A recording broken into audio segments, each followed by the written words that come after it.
Señor Morales, por favor, reconsidere. Llevo 25 años en esta empresa. Tengo una familia que mantener. Martínez, los números no mienten. Tu departamento perdió 2 millones este trimestre. Alejandro Morales no levantó la vista de su laptop. Seguridad te acompañará a empacar tus cosas. El hombre mayor se quebró. Sus manos temblaron mientras suplicaba una segunda oportunidad, pero Alejandro ya había pasado a revisar otros reportes. Para él, las emociones eran pérdidas de tiempo, distracciones costosas que no podía permitirse. «Señor, su helicóptero está listo», anunció su asistente desde la puerta.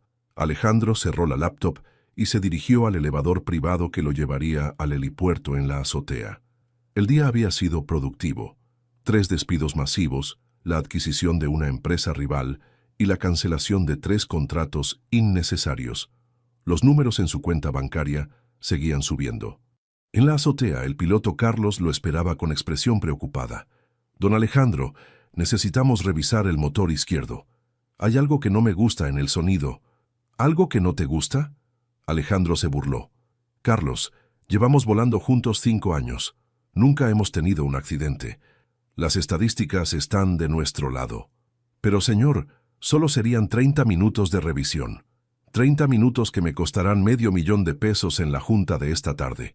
Se dirigió hacia el helicóptero. «Vámonos. Ahora». Carlos dudó, pero obedeció. Conocía a su jefe. Una vez que Alejandro tomaba una decisión, no había vuelta atrás. Mientras tanto, 30 pisos más abajo, en las calles bulliciosas de la Ciudad de México, una niña de 8 años se detuvo en seco en medio de la banqueta. Camila sintió como si un rayo le hubiera atravesado la cabeza. «¡Diego!», gritó a su hermano de 14 años, que cargaba una caja de chicles para vender. «El helicóptero va a explotar». Diego la miró confundido. No había ningún helicóptero a la vista. «¿De qué hablas, Camila? Estás viendo cosas otra vez». Pero Camila siguió mirando hacia arriba, hacia el rascacielos más alto de la zona. Sus ojos se llenaron de lágrimas. Podía verlo claramente. El helicóptero negro, las llamas, los pedazos de metal cayendo del cielo. «Va a morir», susurró. «El señor del traje gris va a morir si se sube». Diego dejó su caja en el suelo y se arrodilló frente a su hermana pequeña. Desde que era muy chica, Camila tenía estos episodios. Veía cosas que no habían pasado todavía. Al principio pensaron que era su imaginación, pero después de que predijera el accidente de su vecino y la muerte de su abuela, toda la familia había aprendido a tomarla en serio. «¿Estás segura, Camila?». Ella asintió, limpiándose las lágrimas con la manga de su vestido gastado. «Tiene que subir por las escaleras. El elevador pequeño, hasta arriba. Hay que decirle que no se suba». Diego miró el edificio Morales, imponente e inalcanzable. ¿Cómo iban a entrar ahí? ¿Quién les iba a creer? Eran nadie, niños de la calle tratando de vender dulces. «Mira, Cami, yo voy a buscar trabajo en el edificio de al lado. Tú espérame aquí sentadita, ¿sí? No te muevas». Pero en cuanto Diego dobló la esquina, Camila se levantó. El dolor de cabeza se intensificaba. Las imágenes se volvían más claras, más urgentes. El señor del traje gris estaba subiendo en el elevador en este momento. Sin pensarlo 2 veces, se dirigió corriendo hacia la entrada principal del edificio Morales. El guardia de seguridad estaba distraído hablando por teléfono. Camila se escurrió entre la gente del lobby como si fuera invisible. Nadie notaba a una niña pequeña y desarreglada en medio del bullicio corporativo. Encontró las escaleras de emergencia y empezó a subir. Sus piernitas la dolían, pero siguió adelante. Piso tras piso. Tenía que llegar antes que él. Tenía que advertirle. En el elevador, Alejandro revisaba sus mensajes mientras subía hacia la azotea. Había decidido volar directo a Guadalajara para cerrar el trato más importante de su carrera. Nada podía salir mal. El elevador se detuvo suavemente en el piso 40. Las puertas se abrieron hacia el helipuerto. Carlos ya había encendido el helicóptero. Las aspas giraban creando un viento fuerte. El ruido era ensordecedor. Alejandro caminó hacia la aeronave con paso firme, pero entonces escuchó algo imposible por encima del ruido de los motores. «¡No se suba! ¡Va a explotar!». Se volteó y vio a una niña pequeña corriendo hacia él, agitando los brazos desesperadamente. Su pelo negro volaba por el viento de las aspas. Tenía una pequeña cicatriz en la frente y sus ojos brillaban con urgencia. Los guardias de seguridad aparecieron corriendo detrás de ella.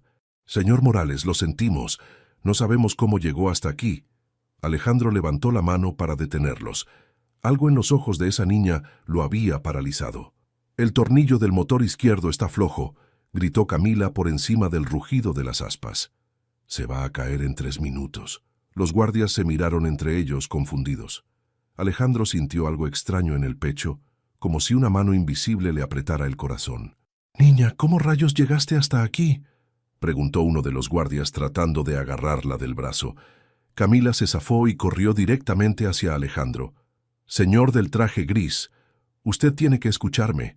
Vi el helicóptero cayendo, vi el fuego, vi...» «Está loca», murmuró el piloto Carlos, bajándose del helicóptero. «¿Quieren que llame a la policía?». Alejandro estudió a la niña. Su ropa estaba sucia y remendada, pero sus ojos tenían una claridad que lo perturbaba. No era la mirada de alguien que estuviera mintiendo o jugando. «¿Cómo sabes lo del motor izquierdo?», le preguntó, agachándose para quedar a su altura. «Porque lo veo», respondió Camila señalando el helicóptero. «Ahí, donde está esa pieza que parece una tuerca grande. Está temblando. En mi cabeza veo cuando se suelta y el motor empieza a echar humo». Carlos frunció el ceño. La niña había señalado exactamente la zona que le había preocupado antes. «Don Alejandro, tal vez deberíamos...». «No», Alejandro se incorporó bruscamente.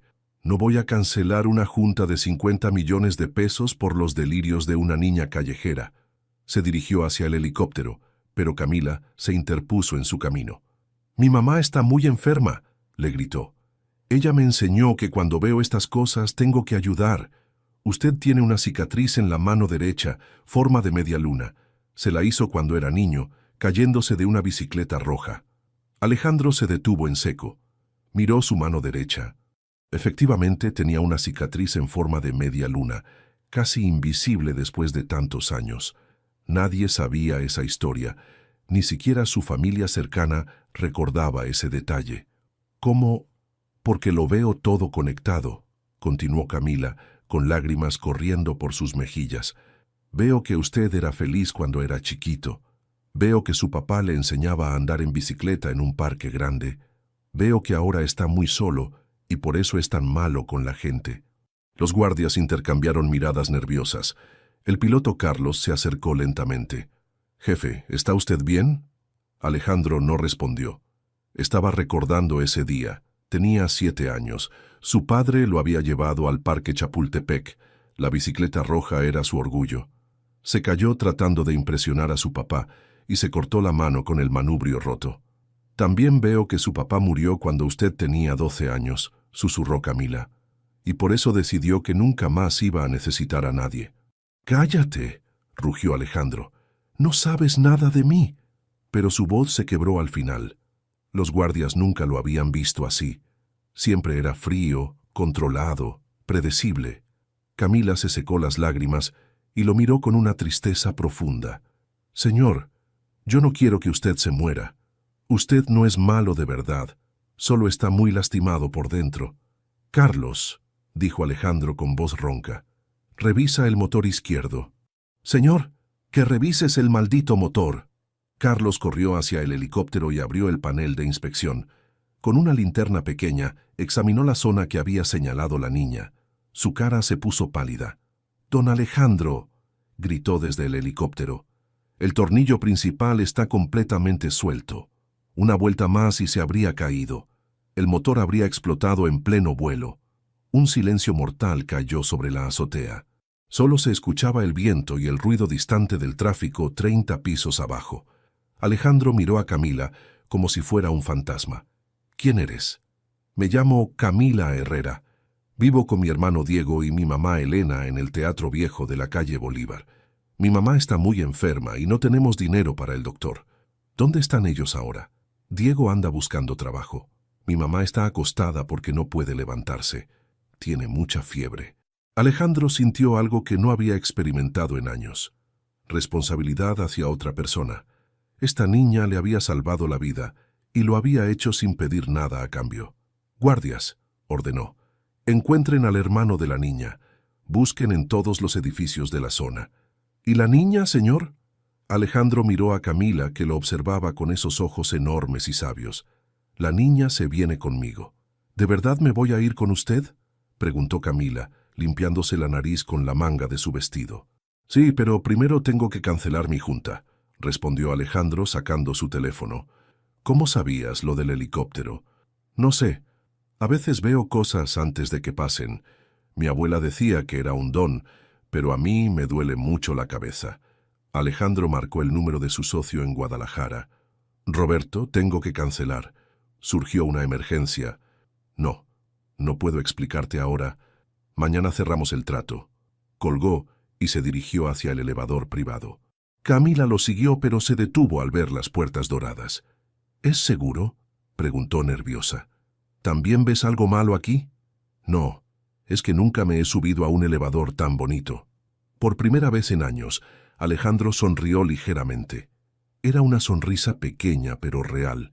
Dentro del elevador, Camila tocaba todo con curiosidad.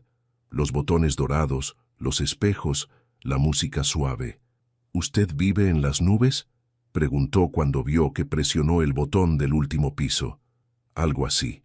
Las puertas se abrieron directo a la sala de la penthouse. Camila se quedó boquiabierta. Había ventanas gigantes por todas partes, muebles blancos que brillaban como si fueran nuevos, y una vista completa de la Ciudad de México. «Dios mío», susurró, «es como un palacio». «Siéntate donde quieras», le dijo Alejandro aflojándose la corbata.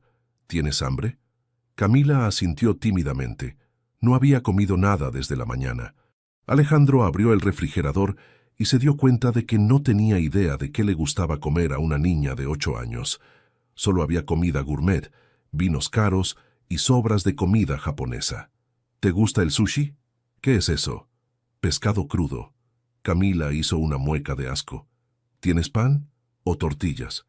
Alejandro buscó en todas las alacenas. Nada. Llamó a su asistente. «Marina, necesito que traigas comida para niños. Hamburguesas, tacos, lo que sea normal». «Sí, ahora mismo». Mientras esperaban, Camila caminó hacia las ventanas. La ciudad se veía enorme desde ahí arriba. «¿No se siente solo aquí arriba?», preguntó sin voltearse. La pregunta lo golpeó como un puñetazo. Alejandro se sirvió un whisky y se sentó en su sillón favorito. «No tengo tiempo para sentirme solo. Mi abuela decía que cuando mentimos, la verdad se ve por los ojos». Alejandro la miró. Camila seguía viendo por la ventana, pero sus palabras habían dado en el blanco. «¿Qué más decía tu abuela?». «Que las personas ricas no siempre son malas. A veces solo están asustadas de que les quiten su dinero». «Tu abuela era muy sabia». «Sí, pero se murió el año pasado. Desde entonces mi mamá está muy triste y se enfermó». Marina llegó con 2 bolsas llenas de comida. Hamburguesas, papas fritas, nuggets de pollo, jugo de naranja.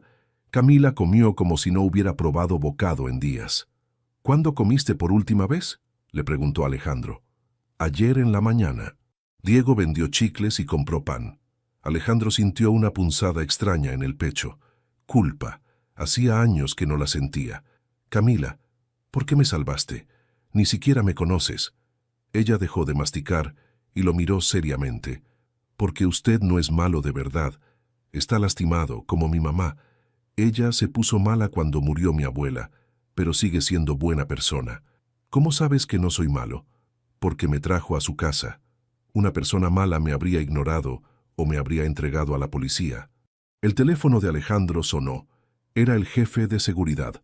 «Señor Morales, encontramos al hermano de la niña. Está en el lobby». «Que suba».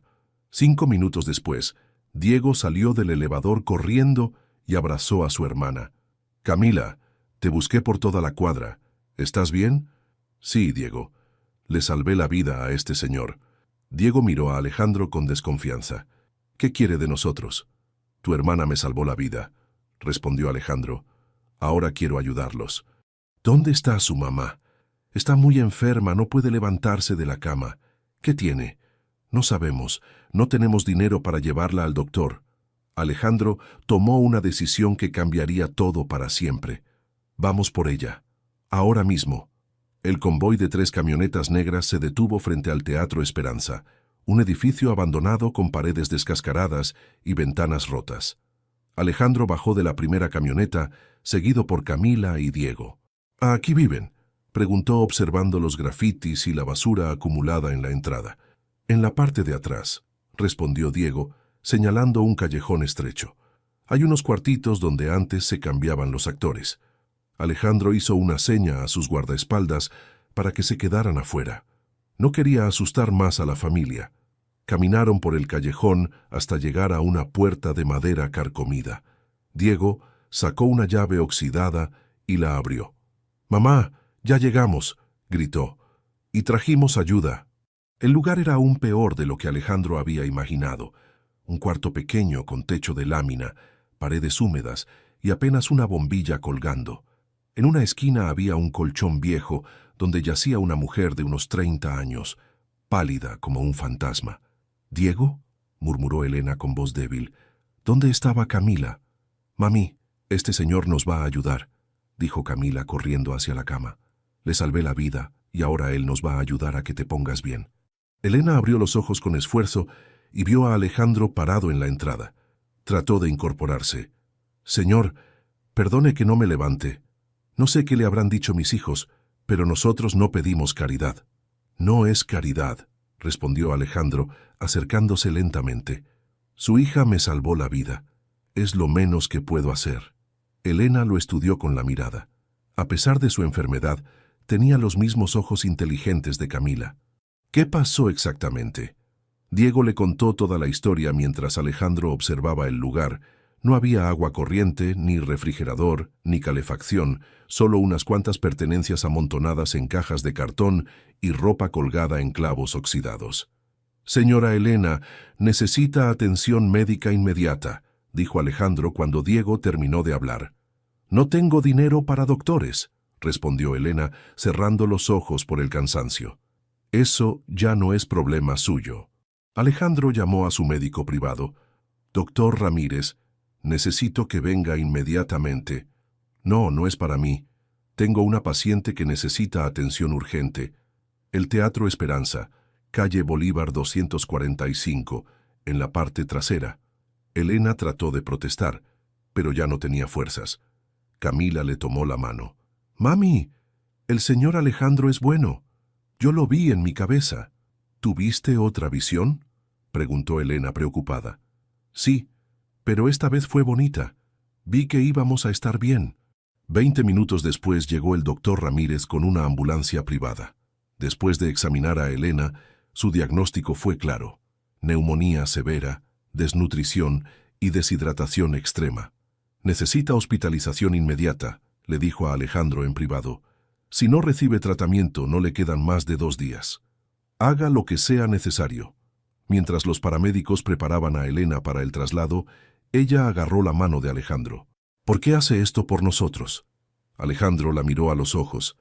Por primera vez en años decidió ser completamente honesto.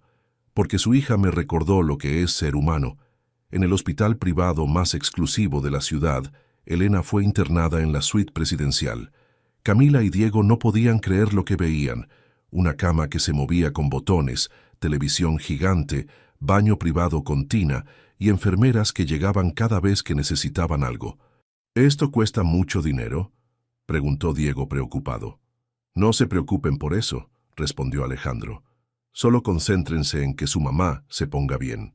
Esa noche, en el penthouse, Alejandro preparó 2 cuartos para los niños. Camila eligió el que tenía vista a las montañas, y Diego el que daba hacia el centro de la ciudad. «¿De verdad podemos quedarnos aquí?», preguntó Camila mientras se ponía una pijama nueva. «Todo el tiempo que necesiten». «¿Y usted no se va a cansar de nosotros?». Alejandro se sentó en la orilla de la cama. La pregunta lo había desarmado completamente. «Camila, hace muchos años que no tenía una familia. Ustedes me están recordando lo que se siente. ¿Usted nunca tuvo hijos?». «Tengo una hija, pero está enojada conmigo. No hablamos desde hace 5 años».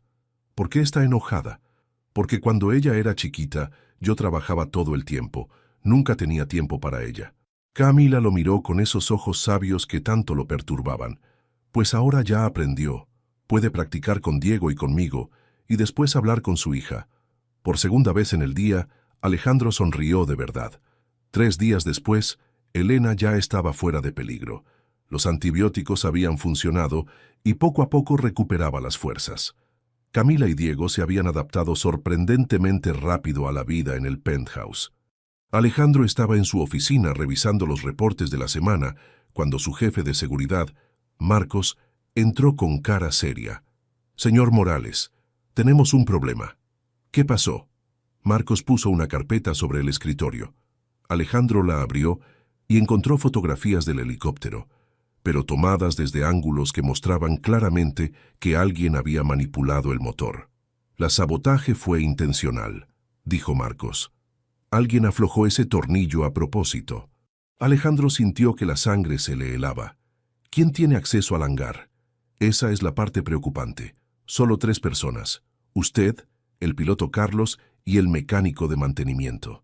Carlos lleva 5 años conmigo. Es de confianza. Ya lo investigamos. Está limpio. Pero el mecánico recibió 50,000 pesos en efectivo hace una semana. Alejandro se levantó y caminó hacia la ventana. Alguien había querido matarlo. Alguien con suficiente dinero para comprar a sus empleados. ¿Quién lo pagó? Todavía lo estamos investigando, pero tengo sospechas. En ese momento el teléfono de Alejandro vibró. Un mensaje de un número desconocido. Al abrirlo, se le paró el corazón. Era una foto de Camila y Diego tomada esa misma mañana cuando salían del hospital. El mensaje decía: «Bonita familia adoptiva. Sería una lástima que les pasara algo». «¡Marcos!», gritó. «Código rojo, ahora mismo». «¿Qué pasó?». Alejandro le mostró la foto. Marcos palideció. «Tengo que sacar a los niños de la ciudad», dijo Alejandro caminando hacia el elevador. «Prepara el jet privado». «Señor, espere. Si huye van a saber que los tiene asustados. Es mejor mantenerlos cerca y reforzar la seguridad. No voy a usar a esos niños como carnada». Llegaron al penthouse y encontraron a Camila dibujando en la mesa del comedor mientras Diego hacía tarea en la laptop que Alejandro le había comprado. «Niños, tenemos que hablar», dijo Alejandro, tratando de mantener la calma. Camila levantó la vista de su dibujo. Había dibujado a una familia de 4 personas. Un hombre alto, una mujer, un niño y una niña, todos tomados de la mano. «¿Pasa algo malo?», preguntó Diego, notando la tensión. «Puede ser que tengamos que irnos de viaje por unos días, a un lugar seguro». «¿Por qué?», preguntó Camila. «¿Alguien nos quiere lastimar?». Alejandro se arrodilló frente a ella. No podía mentirle a esos ojos. «Sí, puede ser. Hay gente mala que quiere hacerme daño, y ahora que ustedes están conmigo, podrían querer lastimarlos a ustedes también». Diego dejó la laptop y se acercó. «¿Es por el dinero?». «Sí, es por el dinero». «Entonces nosotros nos vamos», dijo Diego inmediatamente. «No queremos causarle problemas». «No», gritó Camila. «No nos vamos a ir». «Camila, tiene razón tu hermano». «No, usted nos necesita. Yo lo vi. Si nos vamos, algo muy malo va a pasar». «¿Tuviste otra visión?». Camila asintió con lágrimas en los ojos. «Vi a un hombre con traje azul. Tiene una cicatriz en la barbilla y ojos muy fríos. Quiere quedarse con todo su dinero. Si nosotros no estamos aquí, él va a ganar». Alejandro sintió un escalofrío. Solo conocía a una persona con esa descripción: Ramiro Castells, su rival más peligroso. Tenía una cicatriz en la barbilla de una pelea en la universidad. El teléfono de Alejandro sonó. Era un número privado. «¿Alejandro Morales?», dijo una voz que reconoció inmediatamente. «Ramiro, ¿qué quieres?». «Solo llamaba para ver si habías tenido un buen vuelo a Guadalajara el martes pasado». La sangre de Alejandro se congeló. Ramiro sabía exactamente cuándo había estado programado el vuelo fatal. «¿De qué hablas?». «Oh, vamos. Los dos sabemos que cancelaste tu junta. ¿Problemas mecánicos, tal vez? Hijo de...». Cuidado con el lenguaje. Tengo entendido que ahora tienes pequeños huéspedes en tu casa». Alejandro cortó la llamada y se volteó hacia Marcos. Era Ramiro Castells. Él está detrás de todo. ¿Qué hacemos? Alejandro miró a Camila, que seguía llorando, y a Diego, que trataba de consolarla. En ese momento, tomó la decisión más importante de su vida. No huimos, nos quedamos y peleamos. Señor, es muy peligroso. Marcos, estos niños me salvaron la vida. Ahora me toca a mí salvarlas de ellos. Se dirigió a su caja fuerte y sacó un dispositivo especial. Llama a mi investigador privado. Necesito todo lo que pueda encontrar sobre Ramiro Castells. Sus negocios sucios, sus cuentas en el extranjero, todo. ¿Qué está planeando? Alejandro miró por la ventana hacia la ciudad que había dominado durante tantos años. Voy a destruirlo antes de que él nos destruya a nosotros. Elena había insistido en regresar al penthouse a pesar de que los doctores querían tenerla un día más en observación. Cuando llegó y vio las caras preocupadas de sus hijos y la tensión en el ambiente, supo inmediatamente que algo andaba mal. ¿Qué está pasando aquí?, preguntó, sentándose en el sofá junto a Camila. Alejandro le explicó toda la situación: el sabotaje, las amenazas, la llamada de Ramiro. Elena escuchó en silencio, con la mano de Camila entre las suyas. «Entonces nos vamos», dijo Elena cuando él terminó. «Empacamos nuestras cosas y desaparecemos. No queremos ser una carga». «Mamá, no», protestó Camila. «Si nos vamos, algo terrible va a pasar». «Camila, este no es nuestro problema». «Sí, es nuestro problema», gritó la niña. «Somos una familia». El silencio que siguió fue incómodo. Alejandro se sirvió un whisky y se paró frente a las ventanas. «Elena, tal vez Camila tiene razón, pero no sobre quedarse, sobre irnos. Tengo una casa en Suiza. Podríamos estar allá en 6 horas». «¿Y después qué?», preguntó Diego. «¿Vivimos escondidos para siempre?» «Si es necesario, sí». Elena se levantó lentamente y caminó hacia Alejandro. A pesar de que él era mucho más alto, la mirada de ella tenía una fuerza que lo hizo sentir pequeño. «Alejandro, ¿puedo hablar contigo a solas?». Salieron a la terraza. La ciudad se extendía hasta el horizonte, brillando con miles de luces. «¿Qué tipo de hombre eres realmente?», le preguntó Elena. «¿A qué te refieres? Llevas 3 días cuidando a mis hijos como si fueran tuyos. Los llevaste al mejor hospital, nos diste tu casa, compraste ropa nueva para ellos, pero ahora a la primera amenaza quieres huir. No es huir, es protegerlos. ¿O es protegerte a ti mismo?». Alejandro se volteó hacia ella, molesto. «¿Cómo te atreves? Estoy arriesgando todo por ustedes».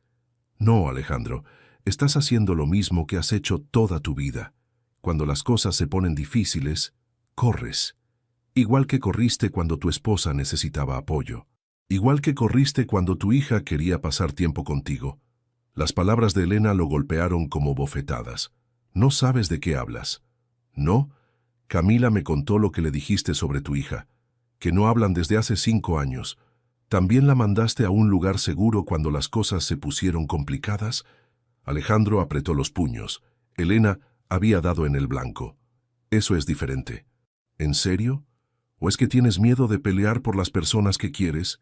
«No tengo miedo». «Entonces demuéstralo. Quédate y pelea. Por Camila, por Diego, por mí, por ti mismo». Elena tosió un poco, todavía débil por la enfermedad. «¿Sabes qué es lo más triste de todo esto?», continuó. «Que mis hijos te ven como un héroe. Camila dibujó una familia donde tú eres el papá.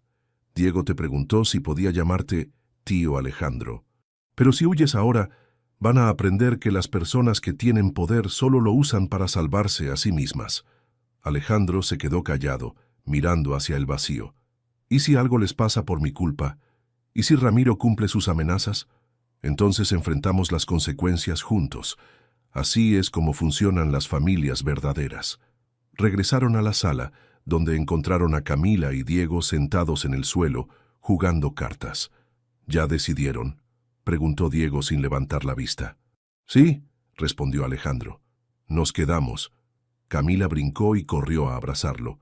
Sabía que no se iba a rendir. «Pero vamos a hacer las cosas bien», continuó Alejandro. «Marcos va a traer más seguridad. Ustedes no salen del edificio sin escolta, y vamos a contraatacar». «¿Cómo?», preguntó Elena. Alejandro sonrió, pero esta vez era una sonrisa fría, calculadora. la sonrisa de un tiburón que había olido sangre en el agua. Ramiro cometió un error. Me amenazó directamente. Ahora puedo justificar cualquier cosa que le haga como defensa propia. Su teléfono sonó. Era su investigador privado. Señor Morales, encontré algo interesante. Ramiro Castells hizo una apuesta masiva en el mercado de futuros contra sus acciones justo el día antes del sabotaje.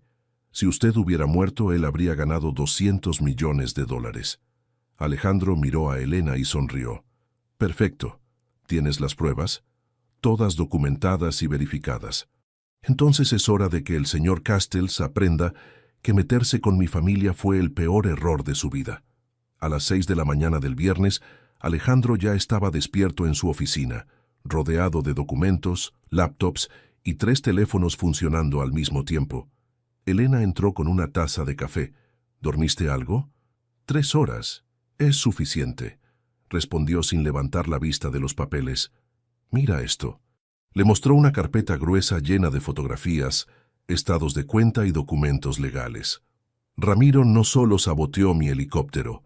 En los últimos 2 años ha estado manipulando el mercado, sobornando inspectores gubernamentales y lavando dinero a través de empresas fantasma en las Islas Caimán. Elena se sentó y revisó algunos documentos. ¿Esto es suficiente para meterlo a la cárcel? Es suficiente para destruirlo completamente. Marcos entró corriendo. Señor, tenemos noticias. Ramiro acaba de hacer otra jugada. Compró las deudas del teatro donde vivía la familia. Legalmente puede desalojarlo cuando quiera. ¿Qué teatro?, preguntó Elena. El Teatro Esperanza, donde vivían ustedes, respondió Alejandro. Ese bastardo está tratando de quitarles su hogar.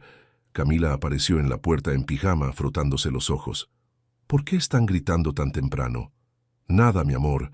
Vuelve a dormir, le dijo Elena. ¿Es por el señor malo?, preguntó Camila. Tuve un sueño con él anoche. Alejandro se acercó y se arrodilló frente a ella. ¿Qué viste en tu sueño? Vi que él estaba muy enojado porque sus planes no funcionaron. Vi que iba a hacer algo peor. ¿Qué cosa peor? No lo sé, pero estaba en su oficina hablando por teléfono con alguien. Decía algo sobre... ¿fuego? Alejandro y Elena se miraron preocupados. Marcos, refuerza la seguridad del edificio, especialmente los sistemas contra incendios. Ya está hecho, señor. Alejandro se levantó y tomó una decisión. Es hora de acabar con esto. Elena, lleva a los niños a la sala segura del piso 35. Marcos, activa el plan. ¿Qué plan?, preguntó Elena. El plan para hacer que Ramiro Castells desee nunca haber nacido. Durante las siguientes 4 horas, el plan se ejecutó con precisión militar. Alejandro había contactado a 3 periodistas de investigación, 2 fiscales federales y 5 miembros del consejo directivo de las empresas de Ramiro. A las 10:30 de la mañana, todos los medios principales del país publicaron simultáneamente la investigación completa sobre las actividades ilegales de Ramiro Castells. Las fotografías del helicóptero saboteado estaban en primera plana. A las 11:00, la Comisión Nacional Bancaria congeló todas sus cuentas por sospecha de lavado de dinero. A las 11:15, la Procuraduría General emitió una orden de aprehensión en su contra por intento de homicidio. A las 11:30, las acciones de todas las empresas de Ramiro se desplomaron en la bolsa. Alejandro observaba todo desde su oficina, con una sonrisa satisfecha. Su teléfono sonó. ¿Qué rayos hiciste?, gritó la voz de Ramiro del otro lado. Buenos días, Ramiro. ¿Cómo va tu mañana? Esto es guerra. No, Ramiro. Esto ya terminó. En este momento, la policía debe estar llegando a tu oficina. No puedes probar nada. ¿En serio? Tengo al mecánico que sobornaste. Confesó todo a cambio de inmunidad. Tengo los registros bancarios de la cuenta desde donde le pagaste. Tengo las grabaciones de las llamadas donde coordinaste la apuesta contra mis acciones. El silencio del otro lado fue delicioso. ¿Sabes cuál fue tu error más grande, Ramiro? Amenazar a mi familia. ¿Tu familia? Son unos niños callejeros que recogiste hace una semana. Son más familia mía que toda la gente que me rodeó durante 40 años. Y por amenazarlos vas a pagar el precio completo. Alejandro colgó y se dirigió a la sala segura. Encontró a Elena leyendo un cuento a Camila y Diego jugando videojuegos. ¿Ya terminó todo?, preguntó Elena. Todavía no, pero ya ganamos. Encendió la televisión. En todas las noticias hablaban de la caída de Ramiro Castells. Las imágenes mostraban a la policía entrando a su oficina con órdenes de cateo. ¿Van a meter a la cárcel al señor malo?, preguntó Camila. Por mucho tiempo, respondió Alejandro. Diego se acercó y lo miró seriamente. ¿De verdad ya no corremos peligro? ¿De verdad? Camila se levantó del sofá y abrazó a Alejandro. Gracias por no huir. Gracias por enseñarme a quedarme y pelear. Elena los miró con lágrimas en los ojos. ¿Sabes qué es lo más bonito de todo esto?, le dijo a Alejandro. No es que hayas ganado. Es que los niños te vieron enfrentar sus miedos sin lastimar a personas inocentes. El teléfono de Alejandro vibró con una notificación de noticias. Ramiro Castells arrestado. Se espera una sentencia de 20 a 30 años de prisión. Oficialmente terminó, anunció. Los cuatro se quedaron en silencio, viendo las noticias. Por primera vez en una semana podían respirar tranquilos. Finalmente eran libres. Finalmente eran una familia. 3 meses después, la vida en el penthouse había cambiado completamente. Las paredes que antes eran blancas y frías, ahora estaban llenas de dibujos de Camila, fotografías familiares y diplomas de Diego por sus buenas calificaciones en su nueva escuela. Alejandro había contratado a la mejor tutora privada para que los niños no perdieran clases durante los primeros meses. Pero ahora ya estaban inscritos en el colegio americano, la misma escuela a la que había enviado a su propia hija años atrás. «Tío Alejandro», gritó Diego desde la cocina. «Se me quemaron los hot cakes». Alejandro dejó su laptop y corrió a ayudar. Había decidido que todas las mañanas desayunarían juntos antes de que los niños se fueran a la escuela, aunque eso significara llegar 1 hora más tarde a la oficina. «¿Qué pasó aquí?», preguntó viendo el desastre en la estufa. «Quería sorprender a mamá con el desayuno, pero no sé por qué se pegan al sartén». «Necesitas un poquito más de aceite», le explicó Alejandro, ayudándolo a empezar de nuevo. «Y fuego más bajo». Elena apareció en la cocina en bata riéndose. «Mis 2 chefs favoritos destruyendo mi cocina otra vez». «Mamá», protestó Diego. «Era una sorpresa. La sorpresa más ruidosa de la historia», dijo Camila, apareciendo con su uniforme escolar ya puesto. «Los escuché desde mi cuarto». Elena se había recuperado completamente y ahora trabajaba como administradora del programa de becas de la Fundación Morales, una organización benéfica que Alejandro había creado después de conocerlos. Su trabajo era identificar familias que necesitaran ayuda, como la que ellos habían sido. «¿Listos para la escuela?», preguntó Alejandro, sirviendo los hot cakes que finalmente habían quedado perfectos. «¿Nos puedes llevar hoy?», preguntó Camila. «Marcos es muy serio, nunca habla». Alejandro miró su reloj. Tenía una junta importante a las 9, pero... «Claro, pero se tienen que apurar». Durante el trayecto en el auto, Diego le platicó sobre su proyecto de ciencias, y Camila le enseñó los dibujos que había hecho en la clase de arte. Alejandro escuchaba cada detalle con atención, algo que nunca había hecho con su propia hija. «Tío Alejandro», dijo Camila de repente, «¿ya le hablaste a tu hija?». La pregunta lo tomó por sorpresa. Habían hablado del tema varias veces, pero él siempre encontraba excusas para posponerlo. «Todavía no, Camila». «¿Por qué no?». «Porque no sé qué decirle». «Han pasado 5 años. Dile lo mismo que nos dijiste a nosotros la primera noche», sugirió Diego, «que aprendiste a ser diferente». «No es tan fácil, Diego». «¿Cuántos años tiene tu hija?», preguntó Camila. 22. «¿Y cómo se llama?». «Sofía».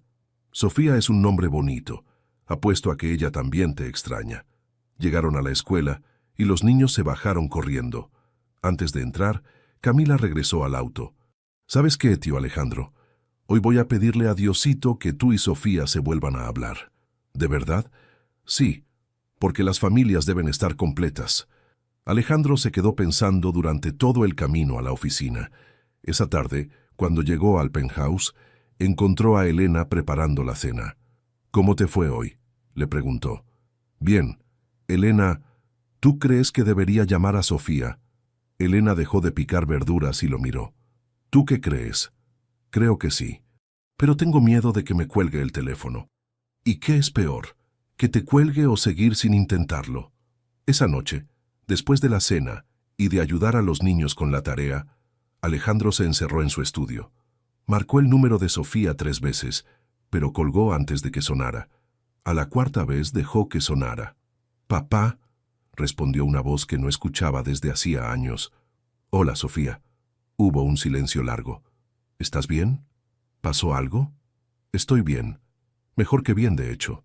Te llamé porque... Sé porque aprendí algunas cosas importantes y quería compartirlas contigo». «¿Qué tipo de cosas?» «Que ser padre no es solo dar dinero y oportunidades, que las familias se construyen con tiempo y atención, que me equivoqué contigo».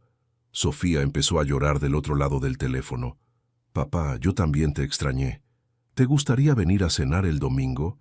Hay unas personas muy especiales que quiero que conozcas». «¿Personas especiales?» «Mi familia, tu nueva familia». Cuando colgó, Alejandro sintió una paz que no había experimentado jamás. Por primera vez en su vida, tenía todo lo que realmente importaba: una familia completa, amor verdadero y la oportunidad de ser el hombre que siempre debió haber sido. 5 años después, el Teatro Esperanza había sido completamente renovado. Donde antes había escombros y grafitis, ahora había butacas nuevas de terciopelo rojo, un escenario brillante y un letrero que decía «Centro Cultural Elena Herrera». Camila, ahora de 13 años, estaba parada en el centro del escenario, ensayando para la obra de fin de curso. Su cicatriz en la frente seguía ahí, pero ya no era motivo de vergüenza. Ella la llamaba su marca de ángel guardián. «Más fuerte, Camila», gritó Diego desde las butacas. «No te escuchan hasta atrás». Diego tenía 19 años y estudiaba administración de empresas, pero su verdadera pasión era dirigir obras de teatro. Había heredado el carácter protector hacia Camila, pero ahora también tenía la confianza que le había dado una buena educación. «Está perfecta», dijo Alejandro, entrando al teatro con 2 cafés en las manos. «Aquí tienes, futuro director de Broadway». «Gracias, papá», respondió Diego tomando el café. Hacía 3 años que Diego había comenzado a llamarlo papá en lugar de tío Alejandro. Sucedió naturalmente, sin ceremonias ni conversaciones incómodas. Un día simplemente dijo «papá», y así se quedó. Elena apareció desde los camerinos con una pila de disfraces en los brazos. «Ya llegó Sofía». «Debe estar por llegar», respondió Alejandro, mirando su reloj. Sofía había vuelto a formar parte de su vida gradualmente. Los primeros encuentros habían sido incómodos, llenos de reproches y lágrimas, pero la presencia de Camila y Diego había suavizado las asperezas. Era difícil mantenerse enojado cuando había 2 niños que irradiaban amor y alegría. Ahora, a los 27 años, Sofía trabajaba como pediatra en el hospital infantil que la Fundación Morales había construido. Se había casado el año anterior con un médico que Alejandro había aprendido a querer como a un hijo. «Papá», gritó Camila desde el escenario, «¿todavía tienes esas pesadillas?» La pregunta lo tomó por sorpresa. Camila tenía la costumbre de hacer preguntas profundas en los momentos menos esperados. «¿Cuáles pesadillas?» «Las de antes. Cuando recién nos conocimos, a veces te escuchaba hablando dormido. Parecía que tenías miedo». Alejandro se quedó pensativo. Era cierto. Durante años había tenido pesadillas recurrentes sobre accidentes, sobre estar solo, sobre perder todo lo que había construido. «No, Camila, ya no tengo esas pesadillas». «¿Y sabes por qué?» «¿Por qué?» «Porque ya no estás solo. Mi abuela decía que los miedos se van cuando tienes gente que te quiere de verdad». Elena se acercó y le tomó la mano a Alejandro. Habían comenzado a salir formalmente 2 años atrás, después de una larga amistad que se había convertido naturalmente en amor. Era una relación diferente a todo lo que él había experimentado antes. Tranquila, honesta, basada en el respeto mutuo. «Tu abuela era muy sabia», le dijo Alejandro a Camila. «¿Te acuerdas cuando me preguntaste si podía ver el futuro?», continuó Camila. «La verdad es que eso solo me pasó una vez, el día que te conocí». «¿En serio?» «Sí. Después de eso, nunca más volví a ver cosas antes de que pasaran. Era como si mi don solo hubiera sido para salvarte a ti». Alejandro sintió un nudo en la garganta. ¿No te da tristeza haber perdido esa habilidad? Tristeza. Para nada, se rió Camila. Ya no me duele la cabeza y además ya no necesito ver el futuro. Sé que va a estar lleno de cosas buenas. En ese momento llegó Sofía con su esposo Carlos y su bebé de 6 meses, el primer nieto de Alejandro. «¡Tía Sofía!», gritó Camila corriendo a abrazarla. La relación entre Sofía y los niños había sido instantánea. Ella había encontrado en Diego y Camila a los hermanos que nunca tuvo, y ellos habían ganado una hermana mayor que los adoraba. «¿Cómo está mi sobrino consentido?», le preguntó Alejandro a Sofía cargando al bebé. «Portándose perfecto. Creo que heredó la tranquilidad de su abuelo». «¿Tranquilidad? ¿Yo?», se rió Alejandro. Hace 5 años hubieran dicho que era imposible. Todos se sentaron en las primeras filas a ver el ensayo de Camila. Mientras ella actuaba, Alejandro observó a su familia. Elena con su sonrisa serena, Diego tomando notas para mejorar la dirección, Sofía meciendo a su bebé, Carlos grabando todo con el teléfono. Era exactamente la familia que Camila había dibujado 5 años atrás, solo que más grande. «¿En qué piensas?», le susurró Elena. «En que una niña de 8 años me enseñó que el éxito no se mide en dinero». «¿Y en qué se mide?». Alejandro miró alrededor. Las risas, los abrazos, la sensación de pertenecer a algo más grande que él mismo. En cicatrices que se convierten en bendiciones y en promesas que sí se cumplen. La pequeña cicatriz en la frente de Camila brilló bajo las luces del escenario. Y por un momento Alejandro hubiera jurado que vio el destello de algo mágico. Tal vez el don de Camila no se había ido completamente. Tal vez simplemente había evolucionado en la capacidad de crear felicidad donde antes solo había soledad. ¿Te gustó esta hermosa historia de cómo una pequeña niña cambió para siempre la vida de un hombre millonario? La transformación de Alejandro Morales nos enseña que el verdadero éxito no está en el dinero, sino en las personas que amamos y que nos aman de vuelta. Camila, con su don especial y su corazón puro, no solo le salvó la vida físicamente, sino que le devolvió el alma que había perdido en su búsqueda obsesiva por el poder y las riquezas. Si esta historia te llegó al corazón como a nosotros, no olvides darle like y compartirla con tus familiares y amigos que necesiten recordar lo que realmente importa en la vida.